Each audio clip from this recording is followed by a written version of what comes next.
คลิปนี้จะมาสอนเล่นสู้จะได้ให้แบกสาวได้และในเกมนี้กูได้จับสู้ลงแรงเทพมาเบิ่งกันว่าสู้จะไหวแรงเทพหรอและก่อนจะไปกูจะให้สู้จับตาว่าเองจะล่าตัวนี้ไว้มาถ้าพร้อมกันแล้วไปในเกมและในเกมนี้ทีมกูมีซวยหัวคูอัพโฟยหัวฆ่าเจนซวยหัวเคอร์แล้วก็แองเจล่าหัวปิดท้ายด้วยบาโดยหัวคั่งเปิดมาต้นเกมกูก็ต้องมายืนสู้กับซวยหัวคันหรือว่าลาซาบานอนนั่นเองอ๋อแล้วกูลืมบอกเทคนิคการเล่นสู้ก็คือสู้จะตีปกติดูหลายปล่อยโอกาสให้อินฟินิตี้ที่อยู่ข้างล่าง HP ของมันขึ้นเนี่ยหลังจากกูไฟกับซันกับบูมีอย่างเกิดขึ้นกูก็เลยขึ้นมาตัดบัฟหรือว่าคีปมิเนียนฟังศัตรูเองเพราะว่าที่กูขึ้นมาตัดบัฟก็คือซันบ่สามารถยืดเลนไหวกูได้กูเลยใช้วิธีนี้เพื่อกูได้เกิดไว้หลังจากนั้นกูลงมาต่อที่บูฟังตรงข้ามของฮันโซนี่เองและดูว่ากูกับบาดังจะใจตรงกันก็เลยนัดกันมาตัดบัฟฮันโซจนฮันโซได้โดนบาดังเก็บคิวและหลังจากนั้นกูยังให้ซูเบิงจังหวะนี้กูที่เพิ่งมาจากการตัดคีปของฟังศัตรูแต่ดูเหมือนว่าบักซันมันจะห้ามกูเลยไปเคียนบาทายมาไปดอกนึงและในวันที่กูเคียคีปอยู่นั่นเองกูที่รู้สึกว่ามีแองเจล่าอยู่ในทีมกูก็อุ่นใจ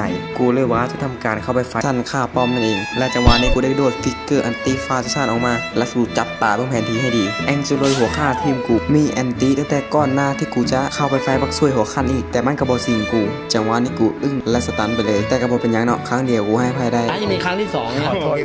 ถ้ามีครั้งที่สองนะมีครั้งที่สองอย่าให้มีครั้งที่สามเด็ดขาดอ๋อได้แล้วถ้ามีครั้งที่สามล่ะครั้งที่สี่เนี่ยไม่ควรตัดภาพมาหลังจากนั้นกูที่ว่าแขนสั้นที่มันพามูมาไล่ตบกูในจังหวะเมื่อกี้กูได้ทำการเข้าไปไฟหนัวกับมันได้โบเกียงกลัวอีสันต่อยมันจะแยกล้างทั้ง3ตัวกูกับโบเกียงโกเลยไม่แต่น้อยนิดและในสุดท้ายกูได้พิซิตซันได้ตัวแตกไปกูจะได้บักช่วยหัวขั้นบักซันหัวและหลังจากที่กูได้เก็บบักช่วยหัวขั้นไปกูได้มาทำการไฟต่อที่เลนเทิงและในการไฟครั้งนี้กูก็ได้ทำการเก็บฮันช่วยหัวโคมาได้จากนั้นกูก็เห็นเหมือนว่าหน้าอยู่คนเดียวในป้อมและจังหวะนี้แหละกูจะโซ่วิธีคอมโบแบบดิจิตอลให้เบิ่งกูได้พุ่งเข้าไปอันตีฟาใส่หน้าและกระโดดออกมาด้วยฟิกเกอร์แบบหล่อเท่มีท่านะและหลังจากนั้นด้วยความที่ว่าคีปของพวกกูที่มันขึ้นสูงเกินไปกูได้เข้ามาทำการไฟเพื่อจบป้อมในทันทีและเกมนี้ทั้งเกมกูแทบบันทึกแองเจล่าสิงเลยแม้แต่ครั้งเดียวและสุดท้ายอสังหาของศัตรูก็ได้ระเบิดไป